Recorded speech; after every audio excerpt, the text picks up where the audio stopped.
So the next thing I just wanted to touch on was the comparison of other technologies. Yeah. And I guess why BIA is so well established as a user-friendly, non-invasive tool. Yeah, absolutely. And I mean, you've hit the nail on the head. When you're doing any form of testing, and I suppose this is in relation to the data. Okay, so when you're collecting data, you want three primary things. I think you want accuracy. You want a test that's accurate. We've got that, right? And there's an abundance of research that confirms the accuracy of BIA to determine body composition. We want validity, which means if we're trying to test body composition, does it test body composition? Yeah. Tick, we've got that too, right? And is it reliable? So is it reproducible? And so that means if I do 3 tests in a row, do I get a number that is within 1%, let's say, or 1 or 2% of itself every time? Yeah, makes sense, right? So they're the 3 key things. And then on top of that though, there are things like convenience, there are things like portability, usability, like, comparison to other technologies. Like if you take a bod pod, for example, people have to strip down to their underwear or a swimsuit, put on a swim cap, and hop in an egg. And it's pretty inconvenient. Yeah, and certain people won't fit in them very well. And so claustrophobic. They're claustrophobic, things like that. Like if you're going to do a DEXA, you have to go to a facility, have that undertaken. In some countries, you need a referral for that. Yep. So there's a whole bunch of reasons why I suppose the access of the BIA makes a lot of sense in a health and fitness and a clinical perspective as well, across into the medical community and corporate health and all of those things. So in terms of the comparison, there's been a lot of research. One of the things to clarify with everybody is DEXA is often assumed to be the gold standard of body composition. It's not. The gold standard is actually the hydrodensitometry, which is the underwater weighing. Yeah. But I can tell you, I've been in this game, and I know you've both been in the game a long time. Even as a student, I've never done an underwater weighing of a human in my life. I've never even seen one. In some research settings, it's still done, but very rarely. Talk about inconvenient and not practical. I mean, a pool, right, for a start. So DEXA is the gold standard for bone mineral density. Yes. Which is a different thing entirely. Yeah.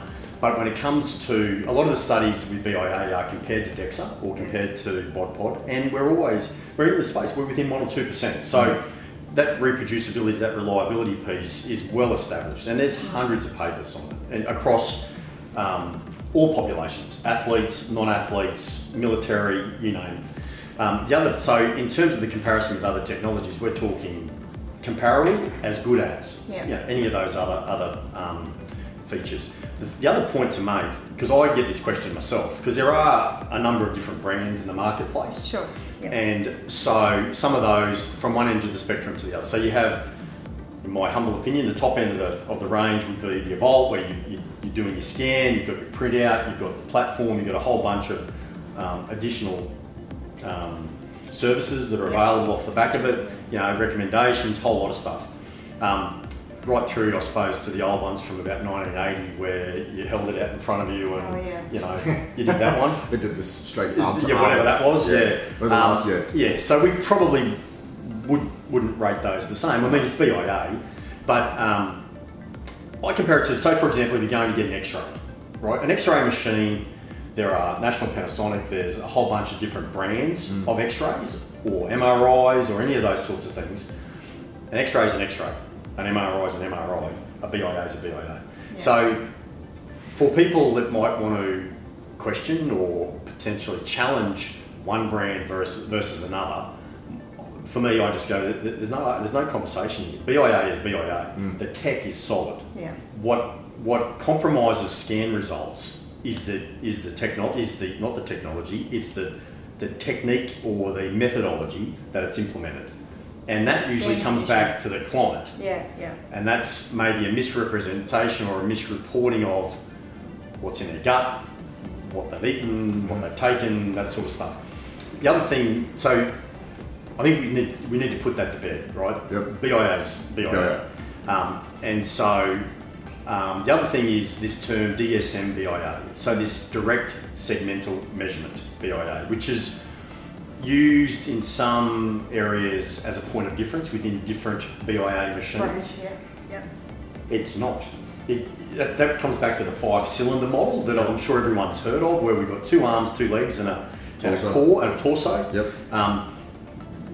That's the direct segmental analysis that takes place, and that's why you get a result left and right leg, left and right arm, and torso, and that sort of thing. So I would say to people at the coalface who are using this on a day-to-day basis, don't be confused by that. BIA is BIA.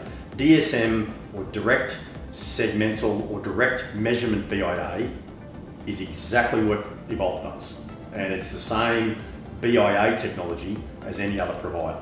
So I think I hear that a lot. So I don't know if you hear it a lot, Sometimes we do. I hear it a lot in the sense that there is no such thing as a direct body composition measurement, and the only way to get a 100% accurate reading from a body composition measurement is obviously the dissection of a human body. Yeah, it's a cadaver study, and I've in other forums have mentioned that. I mean, that's the directly cut it off a corpse and put it on a scale. I mean, that's the direct measurement. But in terms of the DSM, the direct segmental measurement. Yeah, I mean, we get lost in the semantics of it, and I don't think we need to, because we're measuring the right arm, the right leg, and so on and so forth. And we're doing that consistently and reliably. And we do that consistently and reliably through water. Yeah, but all the little things as well, like time of day, like temperature. Consistency. Let's get into that now. Let's talk about the whole importance of scan conditions and why they are so important. I think, and that's the main thing that we should concentrate on. Yeah, well, and okay, so to lead into that is a conversation around standardisation of the client and the conditions, and I'm sure. I would like to think that the people who are using it at the coalface are conscious of trying to have that consistency. That's the term. It's standardisation and consistency of as many variables as you possibly can. I mean, nothing's going to be perfect, but certainly when I'm using BIA, I'm looking at literally, I'll do it on the same day of the week, same time of the day. I try and make consistent methodologies around fluid intake, food intake. People take a lot of medications, that's cool. So it's not a big deal. Whatever they're on, it doesn't matter, right? It matters if they change their meds and they take something different. Then we need to know if we see a change in their scan. But it doesn't matter if they're on, a non-steroidal or whatever, and we can probably talk about why that matters in a minute. But it's consistency that's the key. Thank you so much for listening. Thanks, Dr. Chris, and thanks, Pete, for your expertise today. If you need any more information or you would like to ask a few more questions, please feel free to contact us via our website or all the social channels. And thank you once again.